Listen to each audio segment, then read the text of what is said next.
Honey girl! Tulala ka dyan. May sinasabi ka ba? Ay, si ate naman para namang nasa outer space. Ano bang nasa... What's on your mind? Kasi Ruby, nakita ko si Jules kanina. Oh, MG! Si Jules? Kaso... Anong kaso? Hindi ba kayo nakapag-usap? Kita kayo, no? Nabigla kasi ako Tapos nung lalapit na sana ako sa kanya, may biglang yumakap at humalik. Naka-move on na ata ayoko na ng gulo.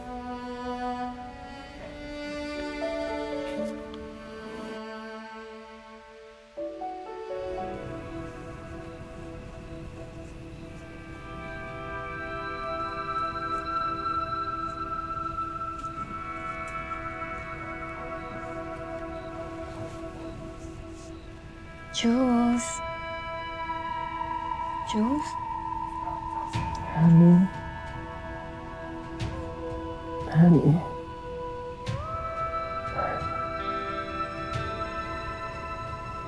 Honey ka ng honey? Ha? Ha? Hanggang ngayon siya pa rin? Ha? Ha? Hayop ka! Ha? What's happening? Trish! Hala ka sa buhay mo. Magsara kayo! Ha? Visit? Nino! Trish!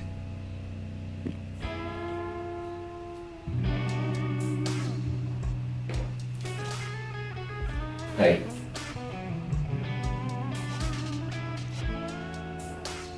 Rock, right? Do you smoke? Yeah. Hey. Sure. Are you okay? You seem mad at something or someone? Skip kasi. Gusto ko na siyang pakasalan. Pero every time I bring the M word up, she avoids it. Makaka-frustrate.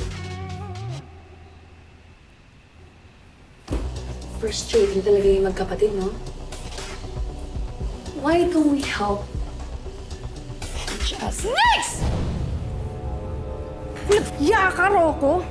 Hindi ka lang napagbigyan kung kani-kanino ka na kumakapit? Kim! Ano? Stop it! Grow up! Grow up? Grow up! Sa ating dalawa, Kim, you are the one who needs to grow up.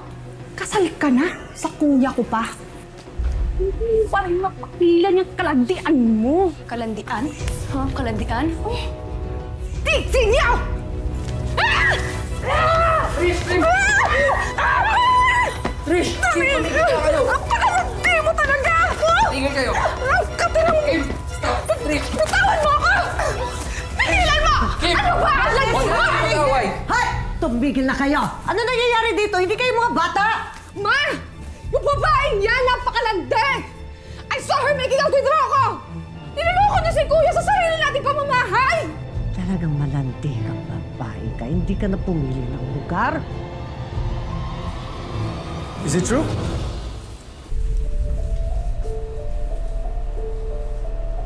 Trish? Anyone? Yes. Answer me! Yes! It's true! So what? Landian lang naman yun. Tinikman ko lang kasi hindi na ako masaya sa'yo! I want to have a baby, Jules. Pero puro ka na ng honey! Walang yaka talaga, babae. Wala kang respeto dito sa bahay na to! Clock is ticking. I want to have a baby as soon as possible! Ito kasing anak mo! Hindi makabuo! Can you blame me for acting this way? At lagi niya pa napapadiginipan yung ex niya. Sa tingin mo matutuwa ako doon? Ha? Sa tingin mo hindi masakit yun?